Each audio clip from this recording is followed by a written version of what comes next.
ನಮಸ್ಕಾರ ಸ್ನೇಹಿತರೆ. ಇವತ್ತು ನಾನು ನಿಮಗೆ ಸಾಂಪ್ರದಾಯಿಕವಾಗಿ ಕರ್ನಾಟಕದಲ್ಲಿ ಮಾಡುವಂತಹ ಸ್ಪೆಷಲ್ ಆದಂತಹ ರೆಸಿಪಿನ ತೋರಿಸ್ಕೊಡ್ತಾ ಇದ್ದೀನಿ. ರಾಗಿ ಮುದ್ದೆ ಜೊತೆ ಸಾರು.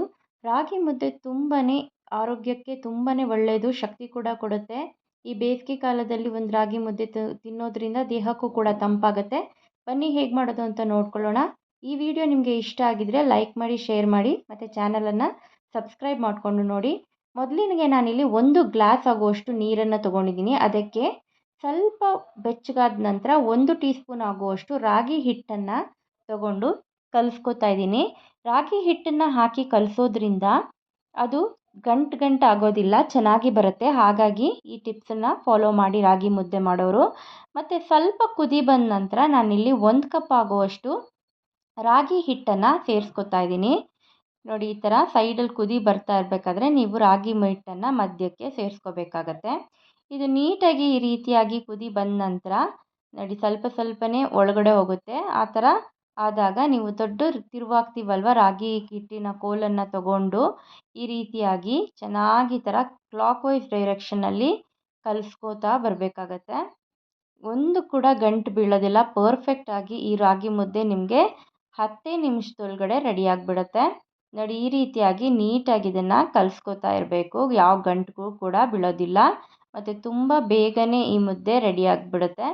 ಈ ರೀತಿಯಾಗಿ ನೀವು ನಿಧಾನಕ್ಕೆ ಲೋ ಫ್ಲೇಮಲ್ಲಿ ಇಟ್ಕೊಂಡು ಬೇಯಿಸೋದ್ರಿಂದ ಹಿಟ್ಟು ಕೂಡ ಚೆನ್ನಾಗಿ ಬೇಯುತ್ತೆ. 10 ನಿಮಿಷ ಸಾಕು ನಿಮಗೆ ರಾಗಿ ಹಿಟ್ಟು ಬೇಯೋದಕ್ಕೆ. ಬಿಸಿ ನೀರಿಗೆ ಹಾಕಿರೋದ್ರಿಂದ ಫಟ್ ಅಂತ ಆಗಿಬಿಡುತ್ತೆ.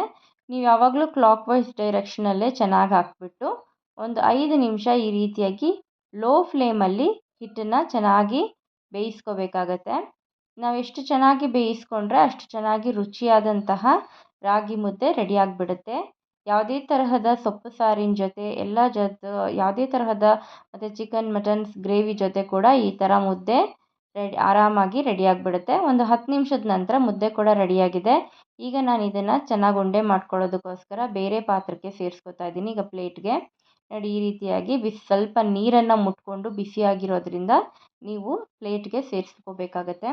ಸ್ವಲ್ಪ ವಾರ್ಮ್ ಆದ ನಂತರ ಈ ರೀತಿಯಾಗಿ ಮುದ್ದೆ ಎಷ್ಟು ಚೆನ್ನಾಗಿ ಬರ್ತದೆ ನೋಡಿ. ಈ ರೀತಿಯಾದಂತಹ ಮುದ್ದೆನ ನೀವು ತಟ್ಕೋಬೇಕಾಗತ್ತೆ. ನೋಡಿ, ಈಗ ಮುದ್ದೆ ಜೊತೆಗೆ ನಾನು ಮಾಡ್ಕೊಂಡಿರುವಂತಹ ಸೋರೆಕಾಯಿ ಸಾಂಬಾರು ತುಂಬಾ ಟೇಸ್ಟಿಯಾಗಿತ್ತು. ಈ ರೀತಿಯಾದಂತಹ ಈಸಿಯಾದಂತಹ ರೆಸಿಪಿ ನನ್ನ ಚಾನಲ್ನಲ್ಲಿ ನೋಡಬೇಕು ಅಂತ ಹೇಳಿದ್ರೆ ಪ್ಲೀಸ್ ಫ್ರೆಂಡ್ಸ್ ಸಬ್ಸ್ಕ್ರೈಬ್ ಮಾಡಿಕೊಂಡು ನೋಡಿ, ಸಪೋರ್ಟ್ ಮಾಡಿ. ನೋಡಿ, ಈ ರೀತಿಯಾದಂತಹ ಪರ್ಫೆಕ್ಟ್ ಮುದ್ದೆ ಯಾವುದೇ ಗಂಟಿಲ್ಲದೆ ರೆಡಿ ಆಗುತ್ತೆ. Thank you for watching my video.